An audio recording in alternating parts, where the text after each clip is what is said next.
दोस्तों नमस्कार। मैं के पी सिंह। आप देख रहे हैं अपना चहेतन न्यूज चैनल पीपल बिल।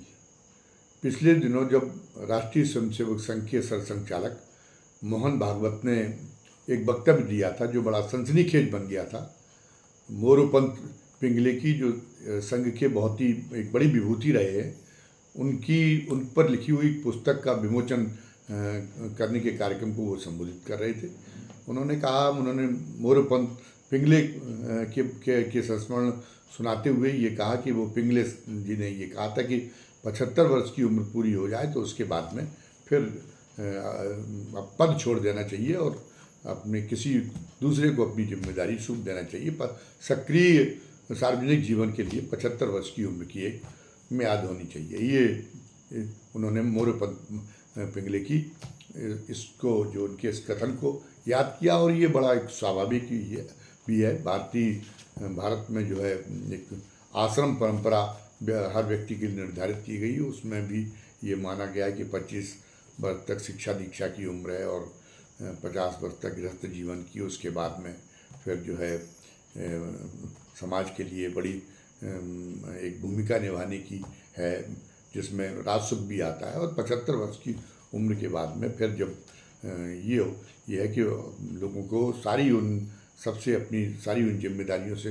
नाता तोड़ लेना चाहिए और बीतराग होके, ताकि वो अंतिम समय में उनके अगर जीवन का जब अवसान हो तो बहुत शांति के साथ में हो, उसमें कहीं कोई के तरह की बेचैनी, कोई हड़बड़ाहट उसमें न रह जाए। तो ये आश्रम परंपरा के तहत भी एक पहले से निर्धारित वो है सिद्धांत है। और संघ के लोग भारत की प्राचीन संस्कृति पे बड़ा गर्व करते हैं। तो उसके जो संस्कृति के सूत्रवाक हैं, उन सूत्रवाकों का समय समय पर उनका लिए स्मरण हुआना, खासतौर से किसी सार्वजनिक कार्यक्रमों में उसकी महिमा का बखान करना ही उसके लिए स्वाभाविक है। तो संघ प्रमुख ने जो कहा वो एक तरह से उस भारतीय संस्कृति की जो परंपरा है, जो 75 वर्ष के समय पे निवृत्त होने की परंपरा है, जिसमें जो राजा भरत थे उन्होंने भी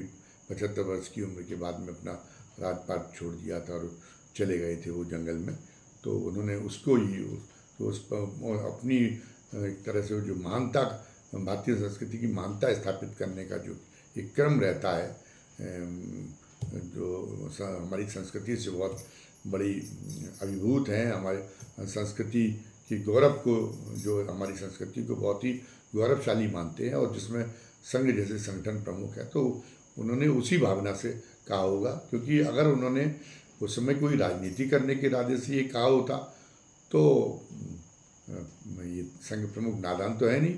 उन्हें ये पता था कि अगर मोदी जी को चोट पहुंचाने के लिए वो अगर ये बात मुंह से निकालेंगे तो चोट तो सबसे पहले उनके ऊपर ही हो जाएगी, क्योंकि 6 दिन पहले मोदी जी तो 17 सितंबर को 75 वर्ष के पूरे होने जा रहे हैं और उनका संघ प्रमुख के तो 75 वर्ष 11 सितंबर को ही पूरे हो जाएंगे।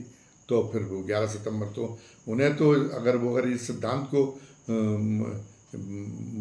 स्मरण करते हैं, 75 वर्ष की आयु की वाला सिद्धांत एक दुर्लक्ष्य अगर उसके पीछे है तो उस दुर्लक्ष्य में पहले तो वो निपटेंगे, बाद में मोदी देते कि नहीं देते ये एक अलग बात, लेकिन उन्होंने ये कहा था। तो हम समझते हैं कि इसमें एक निश्चलता थी, उसके पीछे कोई ऐसा मोदी जी को टारगेट करने का कोई प्रयोजन नहीं रहा होगा। उसके बाद ये संयोग था कि नितिन गडकरी, जो कि एक तरह से राजनीति में उम्र में भले ही छोड़े हों, लेकिन वो राष्ट्रीय राजनीति में प्रधानमंत्री नरेंद्र मोदी से वरिष्ठ हैं। वो 2009 में अध्यक्ष थे, तो इसलिए वो उस नाते राष्ट्रीय राजनीति में बहुत बड़े वरिष्ठ हैं और उनका एक स्वतंत्र उनका चिंतन माना जाता है। पार्टी की विचारधारा से उनकी प्रतिबद्धता में कोई संदेह नहीं किया जा सकता।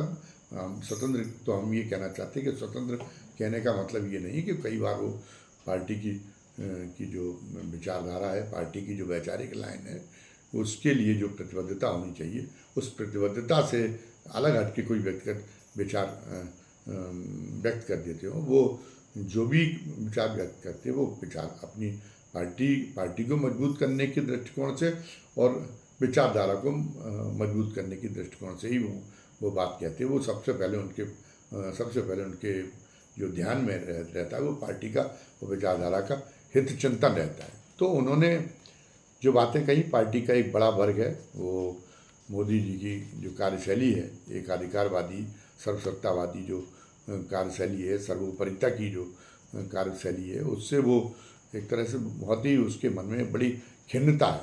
और वो खिन्नता स्वाभाविक रूप से कि नितिन गडकरी के मन में भी वो खिन्नता है। वो एक अच्छा उनके जो मंत्रिमंडल, उनके जो विभाग उनका मंत्रिमंडल में उनके पास है, उस विभाग में उनके कार्यों की तारीफ होती है और उनकी पार्टी निष्ठा की भी 24 कैरेट की खरी है। तो इसके बावजूद भी केवल यही था कि केवल जो है अपना वो अपना वर्चस्व दिखाने के लिए ये अभी जो हाल का लोकसभा चुनाव 2024 में हुआ था, उसमें नितिन गडकरी का टिकट ही पहली सूची में फाइनल नहीं किया गया, अंत तक उनको अटका के रखा गया। तो इससे ये एक तरह से उसके पीछे कहीं ना कहीं अवमानना करने की भावना थी। उनका टिकट तो अगर मोदी जी चाहते भी तो नहीं काट सकते थे, क्योंकि संघ के भी बहुत वो चाहते हैं और संघ की इच्छा की खुलेआम इस ढंग से निरादर नहीं कर सकते। और न कोई उम्र का आधार बनता है, न कोई और आधार बनता है जिससे वो अगर उनका टिकट काटते तो उसका औचित्य सिद्ध कर पाते। तो इतना तो दबाव में उनको रहना पड़ता है, पूरी निरंकुशता के बावजूद भी इतने समझौते तो उनके लिए किए करने लाजमी है। तो उसी समझौते के तहत उन्होंने उनको टिकट तो दिया था लोकसभा के चुनाव में, लेकिन छका कर दिया और ये देखा और तीसरी सूची में उनका नाम आया। तो वो एक तरह से उनका जो पार्टी के अंदर जो कद है उस कद को छोटा दिखाने की कोशिश के तहत किया गया हो। तो एक तो खुद पर भी उनकी ब्यूटी और बाकी वो देख ही रहे हैं कि मार्गदर्शक मंडल एक बनाया था आपने पार्टी के सारे बुजुर्ग नेताओं को, जो आपकी मतलब आपके पक्ष में 75 वर्ष की उम्र में रिटायरमेंट की बात जा रही थी, मतलब मोदी जी के पक्ष में जा रही थी। तो उन्होंने उन सबको ज़बरदस्ती रिटायर तो कर ही दिया, तो साथ साथ में रिटायर करने के बाद में मार्गदर्शक मंडल बनाया था। तो मार्गदर्शक मंडल में भी बैठक एक आध साल में कर लेनी चाहिए थी, औपचारिकता के लिए कर लेते, उसमें चाय पानी नाश्ता हो जाता, हंसी मजाक हो जाता, कुछ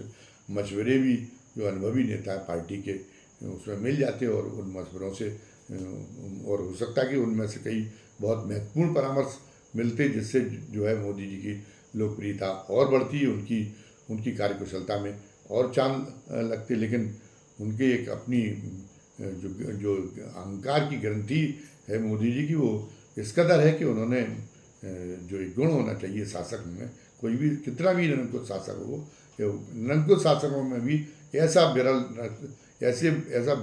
बिरला निरंकुश शासक कोई नहीं हुआ जैसे मोदी जी हैं, कि उन्हें किसी से सलाह लेना भी उन्हें गवारा नहीं। निरंकुश शासक भी सलाह लेते, चलाते अपनी मन की, लेकिन सलाह लेते ताकि वो ये, और सलाह में अगर उनको जहाँ दिखाई देता कोई काम की बात दूसरा अगर कह रहा है तो उसको लपक लेते हैं, भले ही वो अपनी उसके माध्यम से वो जो इसको उपयोगी मानते हैं, उनका पैमाना भले ही ये हो कि जो उनके अपने स्वार्थ को, उनके वर्चस्व को मजबूत करे, वो उस सलाह को सुन लेते हैं और उस सलाह पर अमल करा देते हैं। लेकिन सलाह तो लेते ही हैं, लेकिन मोदी जी को तो सलाह लेने में भी तौहीन महसूस हो सकती है। और ये केवल ये नहीं कि आप व्यक्तिगत है और पार्टी का इससे नुकसान होता है, जिस आदमी में जिसमें एक बड़ी सार्वजनिक जिम्मेदारी का निर्वाह कर रहा हो और उसमें अगर ये दुर्गुण हो कि वो किसी दूसरे से की सलाह तक नहीं सुनना पसंद करता हो, कहीं मशवरा लेने का पसंद नहीं करता हो, बाहर से वो कोई चीज़ कोई जो है उपयोगिता की कोई चीज़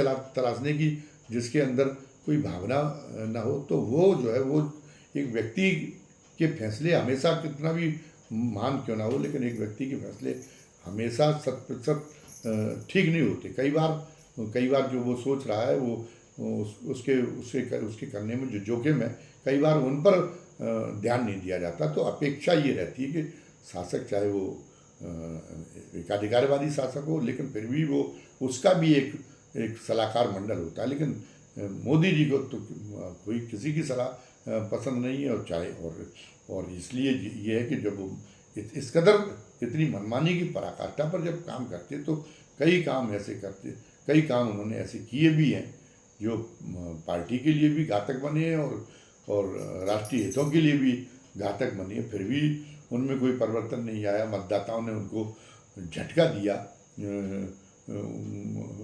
अभी 2024 के लोकसभा चुनाव में कि भारतीय जनता पार्टी को अकेले दम पे बहुमत में नहीं आने दिया। तो भी उनको कोई फर्क नहीं पड़ा। तब भी वो अपनी उस स्वेच्छाचारी उस पराकाष्ठा पर पहुँचे स्वेच्छाचारी मिजाज को अपनी बनाए हुए हैं। तो जिन लोगों ने जिनका पार्टी को आगे बढ़ाने में, भारतीय जनता पार्टी को आगे बढ़ाने में, भारतीय जनता पार्टी को खड़ा करने में जिनका योगदान, जिन लोगों का योगदान है उन्हें पीड़ा तो होगी।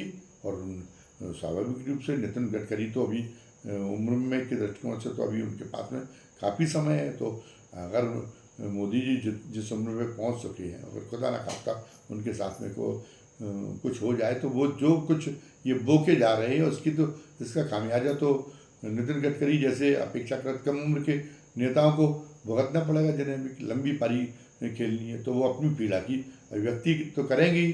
तो उन्होंने देखा कि जब मोहन भागवत जी का जो बयान था 75 वर्ष की उम्र के रिटायरमेंट से संबंधी बयान, जब उसकी जिस रूप में व्याख्या हो रही थी कि नहीं, उन्होंने अब संघ ने मोदी जी को चेता दिया कि नहीं अब आप तो रिटायरमेंट होना ही पड़ेगा। तो उससे जो लोग मोदी की कार्यशैली से आगे जा चुके हैं वो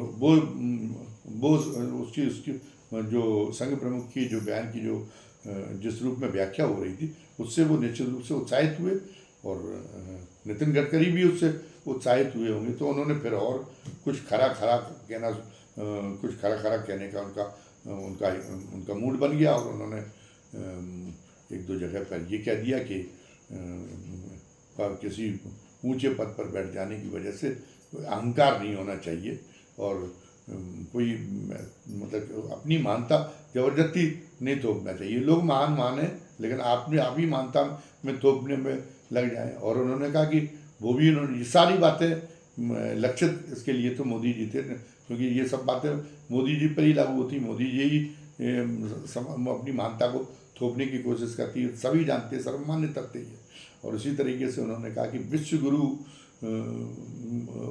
विश्व गुरु का एक रट लगाने से कुछ नहीं होता, उससे आगे जाके देश के लिए कुछ करने की ज़रूरत है।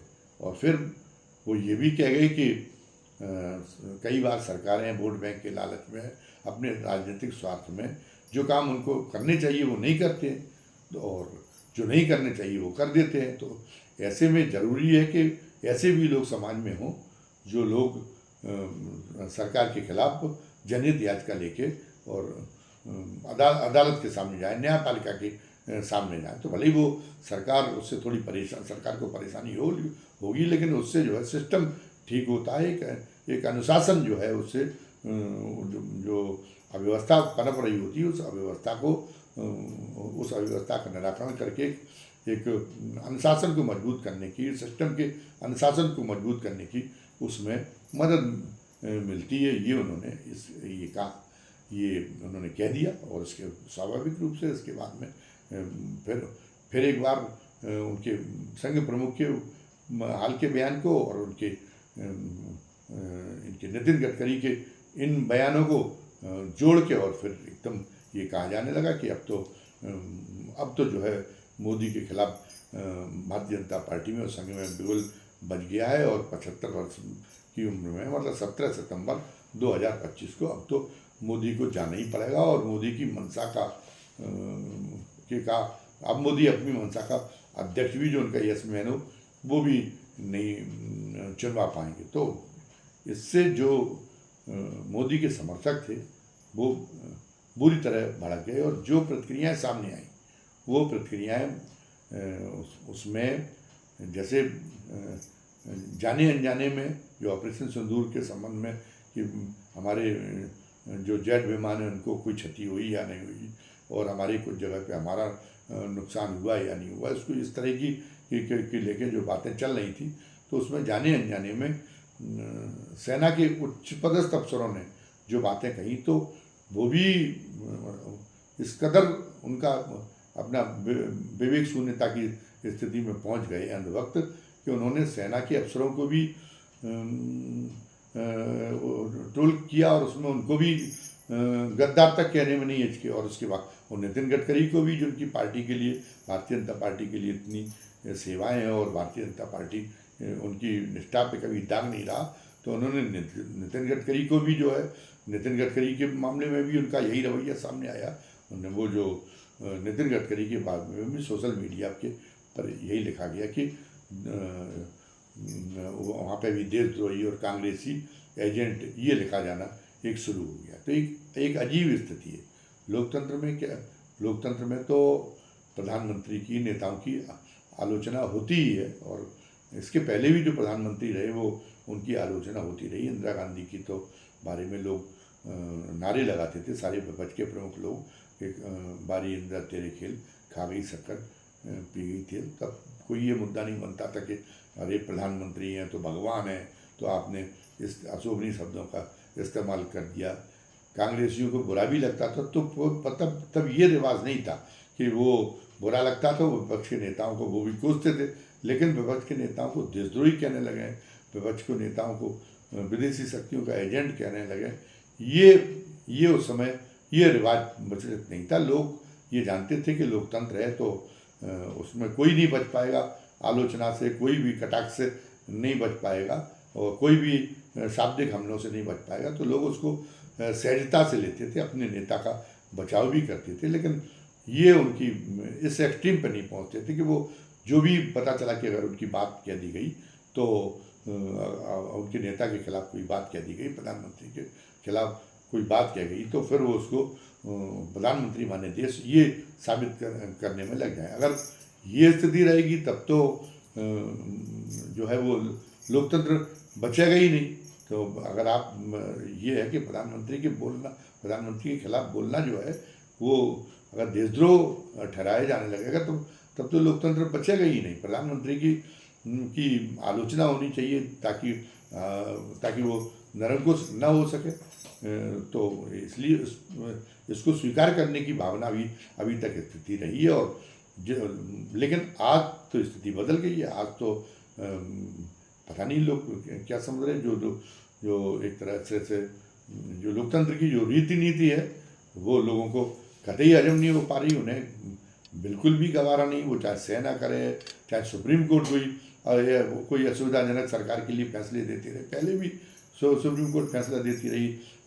कोर्ट वो तो इंदिरा गांधी के ज़माने में तो इंदिरा गांधी के ही सीधा खिलाफ, व्यक्तिगत रूप से खिलाफ जो है दे दिया था फैसला, जिससे उनकी सरकार के गिरने की नौबत आ गई थी, उनके प्रधानमंत्री पद के छोड़ने की नौबत आ गई थी। लेकिन अभी तो फिलहाल किसी कोर्ट ने कुछ मामलों में किया होगा, लेकिन जहाँ प्रधानमंत्री के अस्तित्व पर बनाए ऐसा तो कोई फैसला दिया ही नहीं है। चाहे वो इजरायली स्पाईवेयर का मामला हो, चाहे वो उनका जो खुलासा था इनके खिलाफ, अडानी के खिलाफ, वो उसका मामला हो, उन सारे मामलों में था कि वो कर सकते थे, जिसमें जो है जो प्रधानमंत्री को व्यक्तिगत रूप से मुश्किल में डालने वाला फैसला कर सकते थे न्यायपालिका में।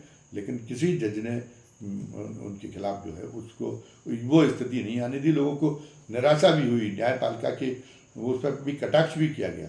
तो न्यायपालिका से इतना सहयोग कुल मिला के मिल रहा है, लेकिन न्यायपालिका का बनी रहे, न्यायपालिका की प्रामाणिकता बनी रहे। तो ये ज़रूरी है कि कुछ मामलों में तो वो सरकार के खिलाफ फैसले करेगी भी, लेकिन आज एक फैसला बर्दाश्त नहीं है। सुप्रीम कोर्ट के न्यायाधीशों को भी बता दिया जाता है, सुप्रीम कोर्ट को भी बता दिया जाता है कि वो देशद्रोही हैं, वो जो है वो विदेशियों के एजेंट हैं, वो जो NGO जिनको भारत विरोधी विदेशी शक्तियों के द्वारा फंडिंग हो रही है, उस फंडिंग से हमारे जजेज भी लाभान्वित है। इस किस्म की एक बात ये कही जा रही। तो कुल मिला के स्थिति ये हो गई कि अब ये सवाल है कि जब ये है कि आपने ये मान लिया है, लोगों के बड़े वर्ग ने ये मान लिया है कि हमें लोकतंत्र के नाम पे, हमें लोकतंत्र में काम करते हुए हमें मोदी जैसे किसी नेता की गंतव्य के रूप में तलाश थी, और उस गंतव्य पे हम पहुंच गए। हमने अपनी मंजिल को प्राप्त कर लिया है। तो अब हम जो है लोकतंत्र को, अब लोकतंत्र की क्या ज़रूरत है? अब जो है जब हम उस आखिरी मंजिल पे पहुंच गए हैं, और ये वो जो लोकतंत्र से जितनी अपेक्षाएं हैं उनका सैचुरेशन हो गया है मोदी जी के नाम पे, मोदी जी के व्यक्तित्व पर।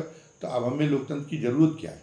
तो स्थिति अब इस पे पहुंच रही है। ये जो रवैया ये यही बताता है कि अब तो अगर ये हालत है, अगर जनादेश की सर्वोपरिता है, तो अब जनादेश की सर्वोपरिता तो अब तो ये होना चाहिए कि चुनाव आयोग को अपनी तमाम ढकोसलेबाजी छोड़ के कि वो नहीं, वो उसको वो एक तरह से वो भी इस जन भावना में की पूर्ति में सहायक बनने की भूमिका अदा करते हुए भी, और वो भी मोदी जी सत्ता में बने रहे, इसके लिए कुछ भी कर गुजरने की मानसिकता दिखा रहा है। तो अब उससे आगे बढ़ के एक और उसको काम कर देना चाहिए।